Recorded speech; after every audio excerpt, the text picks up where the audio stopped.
So chemists very commonly will be working with substances dissolved into a solvent to form a solution, and a solution is a type of homogeneous mixture. So one of the very common parameters that we'll want to know about a solution is how concentrated it is. And probably the most common method of identifying the concentration of a solution is to use what we call the molarity. So in this section, we're going to explore what we mean by molarity and look at some common calculations that we'll do using molarity. So just revising, a solution is a type of homogeneous mixture, and homogeneous mixtures are composed of two or more substances that are intimately mixed together, and you can't distinguish one part of the mixture from the other.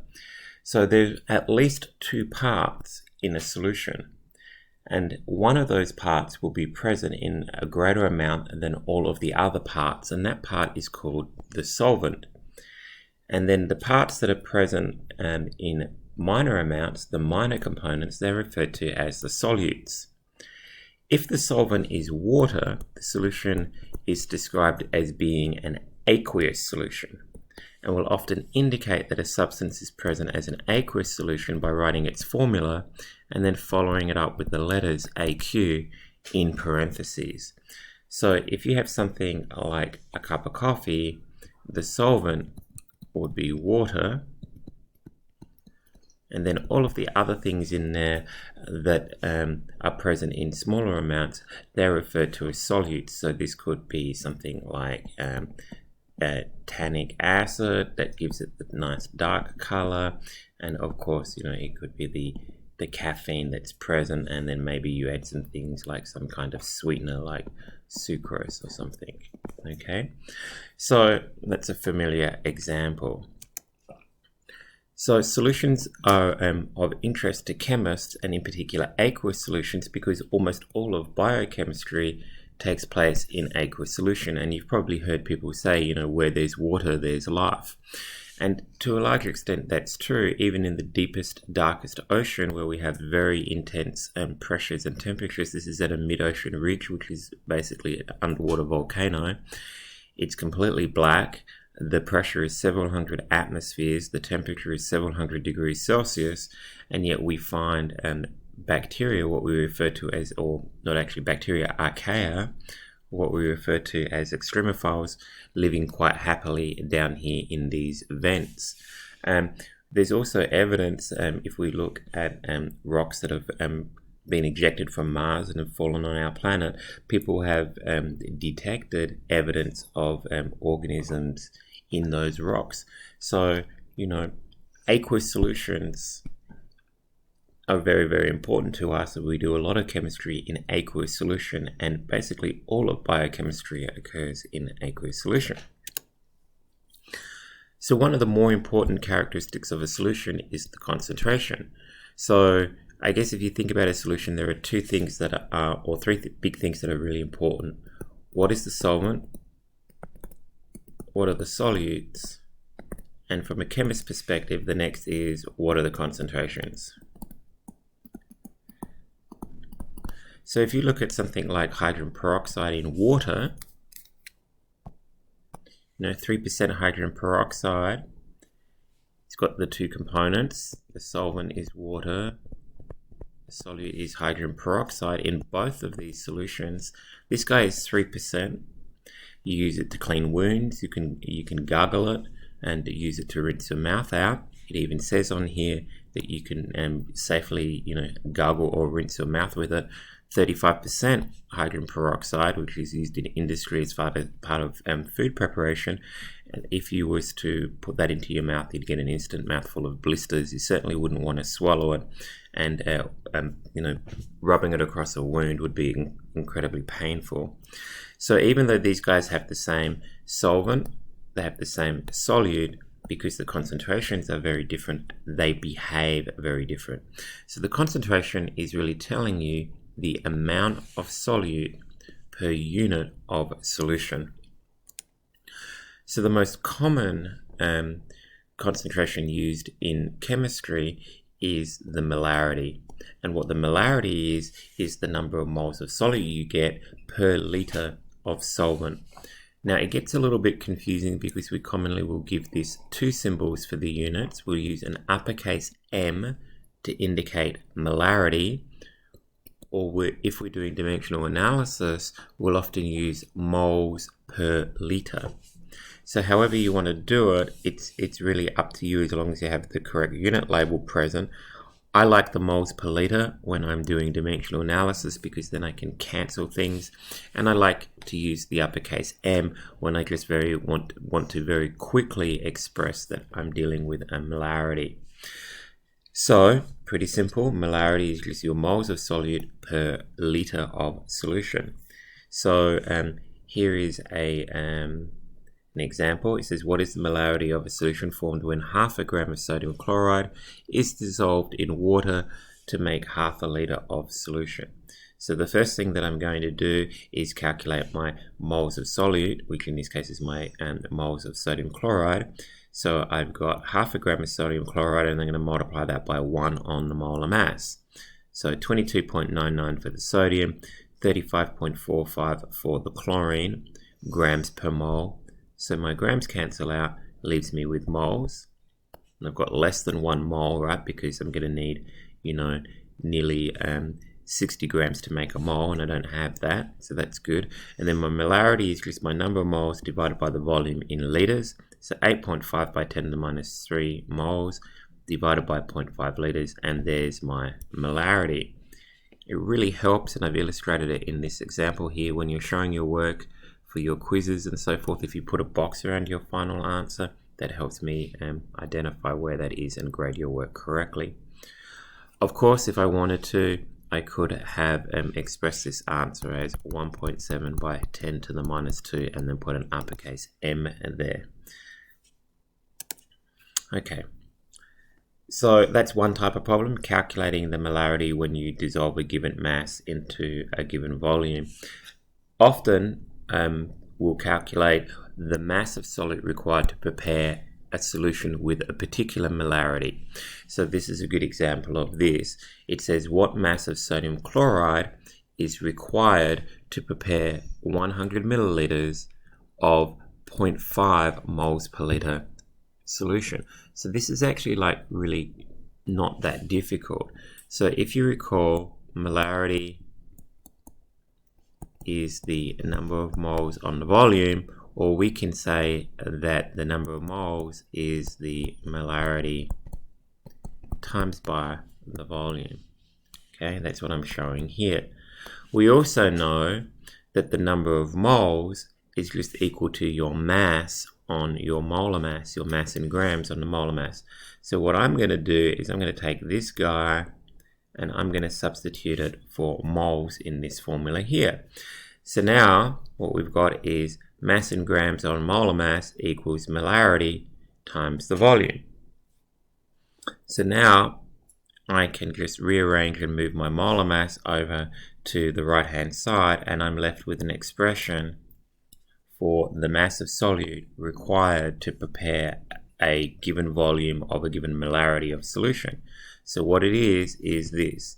The mass required is equal to the molarity of the solution times by the volume of the solution in liters times by the molar mass.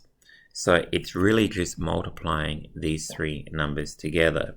So grams needed equals molarity times volume times molar mass.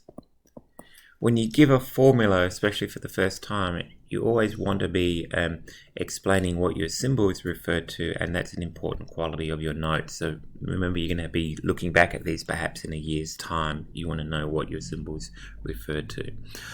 Okay, so molarity 0.5 moles per liter. Volume is 0.1 liters because 100 mils is the same as 0.1 liters. And then times by our molar mass, we've got 1 sodium and 1 chlorine there. And so you'll see why I like to write out the molarity as the moles per liter, because I can go through and do my dimensional analysis now, and sure enough, the only unit left is grams. So 2.9 grams and that makes sense. We've got half a mole per litre, which would work out to be about 30 grams per litre, but we're not making a whole litre, we're only making 100 mils, so that should be about 3 grams per litre. So even just eyeballing it, I know I got it correct. Okay, the other type of calculation that we'll do concerning molarity is a dilution calculation. So I like to use C to indicate concentration, and it can be concentration with any units, but just C for concentration. So in a dilution scenario, what we're going to be doing is we're going to be taking a solution that has a fairly high concentration. We call this the stock solution. Okay, so in this example, we've got a stock solution that contains 6 moles of solute for every 1 litre of solution. And then we take a part of that stock solution, and in this case we're taking half a litre, right? And we put that into another container. So what we have now is 3 moles in half a litre of solution. And then what we then do is add extra solvent, what we call diluting our solution. And in this case, we added enough solvent to bring the total volume up to 1 litre. So what we've got now is a solution that contains 3 moles per litre. So that's the process, right? So the important thing to recognize here is that we did this before. We can rearrange our molarity formula to give this expression. The number of moles is equal to the molarity times by the volume. And the important thing to recognize is that the number of moles that you take from the stock, in this case 3 moles, is exactly equal to the number of moles of solute that you end up in your dilute solution. And so the number of moles that we take from the stock, just using our little formula there, will be the concentration of the stock, the molarity, times the volume of the stock, the litres, and that's going to be equal to the concentration of the dilute solution times by the volume of the dilute solution. Now, this is often written as C1V1 equals C2V2, where 1 refers to the stock because that's where you're beginning, and 2 refers to the dilute because that's where you're ending. So the nice thing about the dilution formula is it works with any volume or concentration units as long as you use consistent units on both sides. So if you use mils on side 1, you have to use mils on side 2. If you use molarity on side 1, you have to use molarity on side 2. So that's pretty much how it works. So when you hear people talking about C1V1 equals C2V2, that's what they're talking about. Now you can see that there are 4 variables in this expression, and you may have to solve for any one of those 4 given the 3 others. So it's kind of a little bit like doing gas laws problems. You want to kind of like be confident of what are your 1s, what are your 2s. The 1s are what you're starting with, your 2s are what you're ending with. It takes a little practice, but it's pretty easy once you get the hang of it. So here's an example. It says, how would I prepare 25 mils of 0.1 molar solution? So that there is V2, and this here is C2. This is what you want to end with. And what you're going to be diluting is this guy. It says by dilution of 2.5 moles per litre stock solution. So this is C1. So really what you're trying to find is what is V1. So you're going to take a portion of your 2.5 mole per litre solution, and then you're going to dilute it up to 25 mils to create a 0.1 mole per litre solution. So here's the dilution formula. What is it that I'm trying to solve for? I'm trying to solve for that guy. So I reorganize to solve for this guy. The concentration of the dilute, 0.1 mole per litre. The volume of the dilute is 25 milliliters, and the concentration of the stock is 2.5 moles per litre. So I can see that moles per litre cancels, leaving behind milliliters. So when I do the math, it tells me that I need 1 milliliter of the stock solution. So how I would prepare this solution, you don't want to just kind of stop here, is I would take the 1 milliliter of the 2.5 moles per liter stock solution, and then I would add solvent until I obtain a total of 25 milliliters. Now, the only thing you want to be aware of here is you got to make sure you use consistent units on both sides of the formula. So you can see I didn't need to convert into liters. I just had to recognize that my answer was going to be given to me in milliliters. So as long as I kind of keep everything consistent, it all works out okay. So here's another one. It says, how would I prepare 50 milliliters of 1 mole per liter solution? So this is what I want to end with. So that's my volume of my diluted one, and this is the concentration of the diluted one. Or if you want, I can say this is V2 and this is C2. And in this case, what I'm going to be diluting is a 5 mole per liter solution. So again, that's my starting solution. So that's my stock solution. The stock is always more concentrated than the dilute, or I can call it C1 if I want to. So very, very similar. I'm going to have to dilute this guy down. So I need to be solving for V1, which is the volume of the stock, right? So I kind of I reorganize this guy. So volume of the stock, here we go. We just got to divide both sides by the concentration of the stock. So concentration of the dilute, which was 1 mole per liter. Volume of the dilute was 50 milliliters, and then the concentration of the stock was 5 moles per liter. So moles per liter cancels, and it leaves me with 10 mils. I want to make a total of 50, so I'm going to take 10 mils of the stock of the concentrated solution, and then I'm going to add solvent until I have a total of 50 milliliters.